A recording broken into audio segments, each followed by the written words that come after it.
Ölkədə 50 kiloqramlıq unun topdan satış qiymətində ilin əvvəli ilə müqayisədə artım qeydə alınıb. Avqustun 10-dan etibarən 50 kiloqramlıq un kisəsinin qiyməti 26 manat 50 qəpik 29 manat 40 qəpik arasında dəyişir ki, bu da ilin əvvəli ilə müqayisədə aşağı hədd üzrə 40 qəpik, yuxarı hədd üzrə isə 80 qəpik artım deməkdir. İqtisadçı Natiq Cəfərli bahalaşmanın əsas səbəbi kimi Rusiya-Ukrayna müharibəsinin kəskinləşməsini və Qara Dənizdən taxıl ixracının əhəmiyyətli dərəcədə azalmasını göstərib. Ekspert bildirib ki, Azərbaycan əmtəli taxıl tələbatının təxminən 50%-ni idxal hesabına ödədiyi üçün dünya bazarındakı bu artım daxili bazara da sirayət eləyir.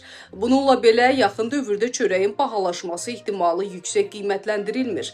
İqtisadçının sözlərinə görə çörəyin qiymətinə həssas yanaşıldığından istehlakçılar qiyməti qaldırmaq əvəzinə məhsulun çəkisini 10-20 qram azaltmaqla artan xərcləri kompensasiya edə bilərlər. Yaxın aylarda qiymət təzyiqinin artması isə böyük ölçüdə Qara Dəniz üzərindən taxıl dəhlizinin fəaliyyətinin bərpa olunub olunmamasından asılı olacaq.